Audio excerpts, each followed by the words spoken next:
श्री गणेशाय नमः। ओम श्री सरस्वत्यै नमः। ओम श्री गुरुभ्यो नमः। ओम श्री परमात्मने नमः। अव्यक्तं व्यक्तिमापन्नं मन्यन्ते मां बुद्धयः परं भावमजानन्तः ममाव्ययमनुत्तमम् ममाव्ययमनुत्तमम्।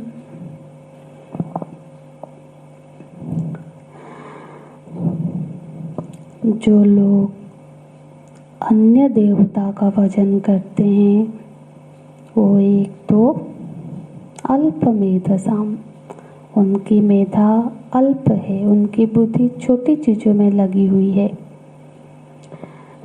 बुद्धि ना छोटी होती है ना बड़ी होती है। छोटी चीज़ों में लग जाए बुद्धि तो छोटी, और बड़ी चीज़ में लग जाए तो बड़ी।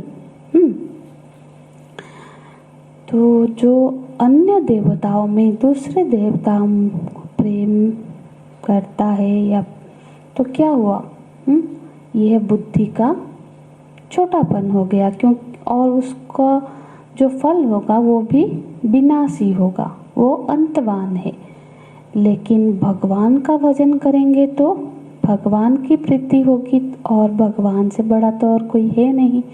तो यह बात सिद्ध हुई कि भगवान का भजन करने से सर्वोत्तम फल की प्राप्ति होती है। और फिर भगवान भाष्यकार बोलते हैं, समाने प्रयासे महती च फल विशेषे।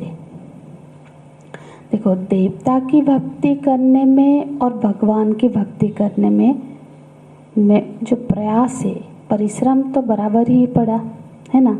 क्योंकि जो भी पूजा पाठ जो भी करना है, जो भी है, चंदन फूल दक्षिणा भोग, वो तो सभी को साथ एक जैसा पड़ेगा। खर्च एक जैसा होगा, परिश्रम भी एक जैसा होगा, मन भी लगाना पड़ेगा, सब काम तो बराबर ही करना पड़ेगा। तो फिर वही काम जो हम तो ऐसे स्थिति में तो और जिस वही काम करेंगे और अंतवान फल मिलता है। और दूसरे यदि वही चीज़ भगवान के ओर करेंगे तो वो तो अनन्य, जो अनंत फल की प्राप्ति हो सकती है। तो ऐसी स्थिति में क्यों प्राणी दूसरों को छोड़कर भगवान का भजन नहीं करते या भगवान से विमुख हो जाते हैं? तो भगवान आगे बताते हैं कि इसमें एक्चुअली प्रज्ञा अपराध होता है, मुख्य है। अज्ञान की वजह से, बेवकूफ़ी के वजह से, अनजान होने के कारण लोग ईश्वर को छोड़ करके दूसरे से प्रेम करते हैं, मतलब दूसरे देवता से, दूसरे में फंसने में लग जाते हैं अपने काम। तो इसमें सबसे मुख्य है अज्ञानता का भूमिका ना, ये उसका अनजानापन ही है। तो इसीलिए आगे के श्लोक में भगवान क्या बोल रहे हैं, कारण क्या बता रहे हैं? अव्यक्तं व्यक्तिम आपन्नम मन्यन्ते माम बुद्धयः। व्यक्त और अव्यक्त से परे, जो मैं मतलब भगवान वर्तमान है, ईश्वर अव्यक्त भी नहीं है और व्यक्त भी नहीं है। तो वो विधि से भी अन्य है और अविधि से भी अन्य है। यदि हम किसी भी सत्ता को जन्म लेने वाला मानते हैं, व्यक्त हुआ माने जन्म लेने वाला मानते हैं, तो फिर हमने पिछले श्लोकों में पाठ किया था, दूसरे अध्याय में, जातस्य चेत् ध्रुवं मृत्यु। यदि तो जन्म लेने वाला माना तो फिर तो मरण धर्म स्वीकार करना पड़ जाएगा। तो जब हम ये कहते हैं कि वो एक काल में था, एक काल में आए थे, एक जगह पर आए थे। तो ईश्वर के विषय में जब हम कहते हैं कि वो आए थे, तो फिर क्या होगा? मतलब हमने ईश्वर को भूतकाल में रख दिया। आए थे मतलब आए थे और चले गए, ऐसा हो जाएगा ना।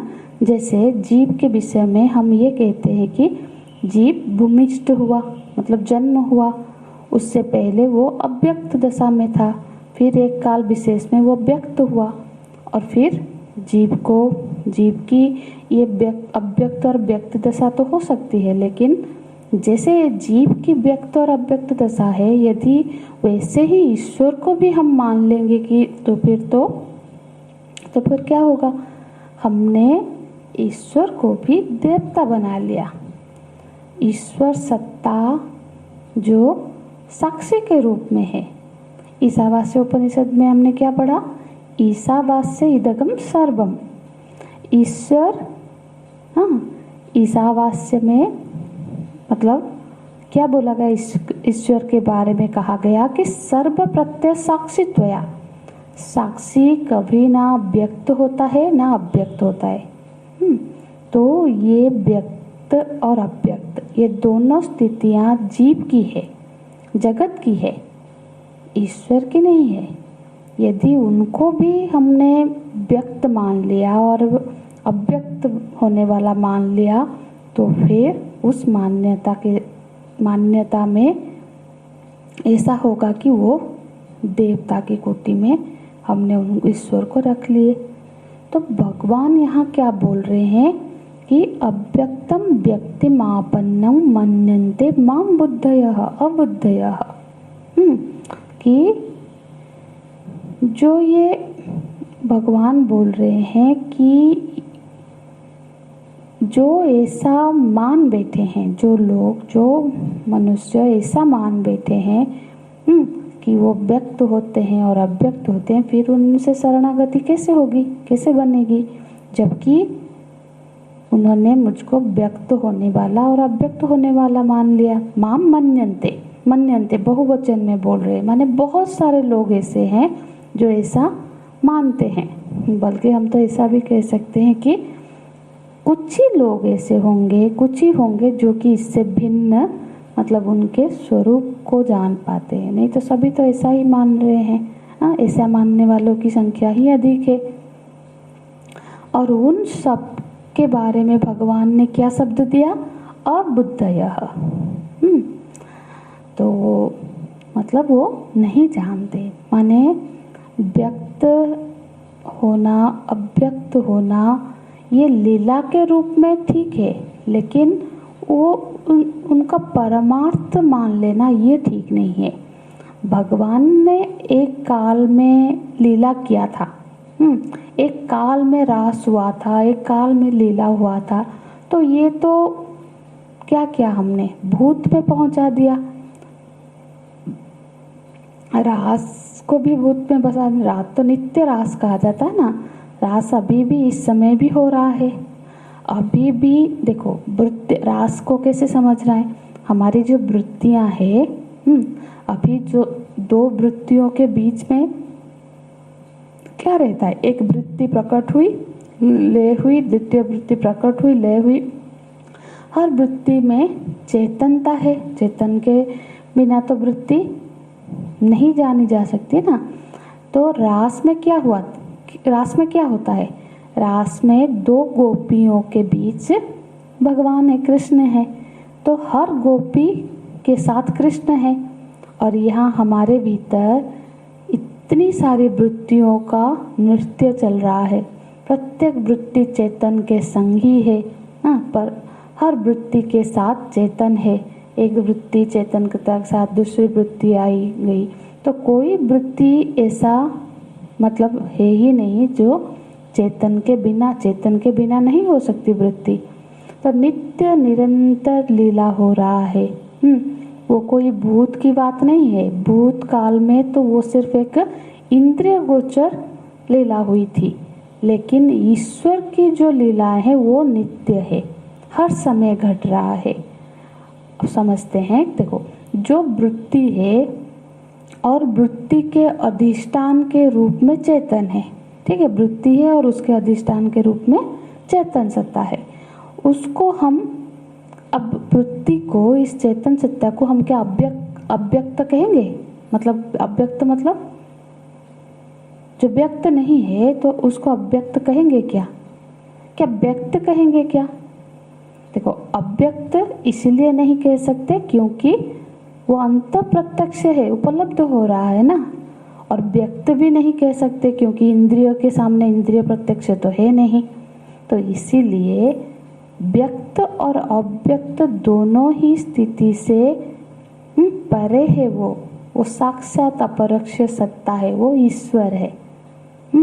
तो उस रूप में नहीं जान के हम एक काल में उनको एक कालिक मान लेते हैं। वो एक जो लीला, वो क्या के लीला के रूप में चिंतन करना है। ये जो हम लीला का चिंतन करते हैं उसमें प्रयोजन क्या है? जो लीला है, चिंतन है, बस इस सत्य को समझना है कि वो नित्य निरंतर है, वो अपरोक्ष है, अव्यक्त और व्यक्त से परे है। इसको समझने के लिए जो साक्षात अपरोक्ष सत्ता है, उस सत्ता को समझने के लिए भगवान कभी प्रकट होके भी लीला करते हैं, ताकि भक्त उस लीला को देखे, समझे और फिर वो नित्य अखंड सत्ता को समझ पाए। वो लीला कोई ये बताने के लिए नहीं है कि वो एक काल में आए और चले गए फिर आएंगे, ऐसा नहीं। इसीलिए ईश्वरीय सत्ता को नित्य वर्तमान समझना है, अभी भी चल रहा है। तो काल सापेक्ष, वस्तु सापेक्ष, देश सापेक्ष नहीं है। तो भगवान बोल रहे हैं अव्यक्तम व्यक्तिमापन्नं मन्यन्ते माम अबुद्धयः। तो यदि समझदार होते तो ऐसा नहीं मानते, है ना। इस भाव में क्यों मान रहे हैं लोग, क्यों नहीं लोग जान पाते हैं? तो आगे की लाइन में बोल रहे परम भावम अजानन्तः, क्योंकि वो मेरे वास्तविक स्वरूप को, परम भाव को नहीं जानते हैं, परमात्मा के यथार्थ रूप को नहीं जानते हैं। इसी कारण वो ऐसी मान बैठते हैं कि वो मैं व्यक्त होता हूँ और अव्यक्त होता हूँ।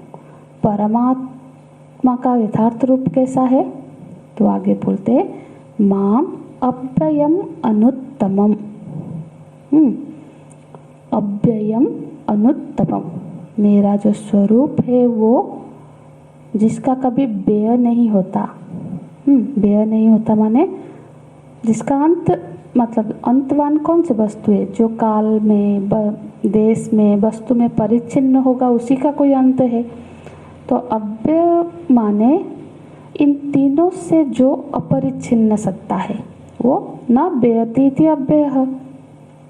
तो भगवान का रूप अव्यय है, भगवान का अस्तित्व अव्यय है। और दूसरा बताते हैं अनुत्तमम। अनुत्तमम माने जितने उत्तम से उत्तम वस्तु हो सकती है, उस उत्तम से भी एक कदम आगे।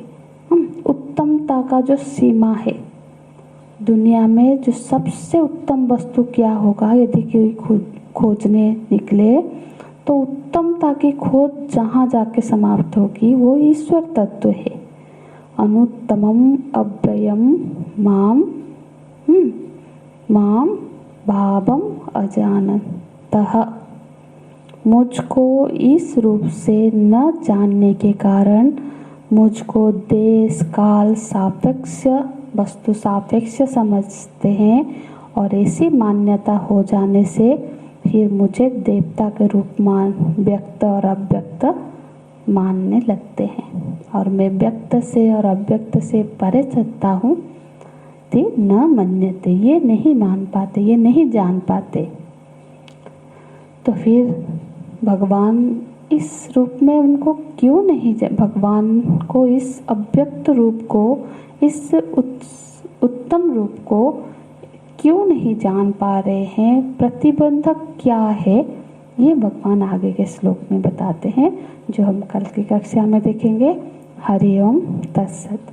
ओम पूर्णमदः पूर्णमिदं पूर्णात् पूर्णमुदच्यते पूर्णस्य पूर्णमादाय पूर्णमेवावशिष्यते। ओम शांति शांति शांति। हरि ओम। श्री गुरुभ्यो नमः। हरि ओम।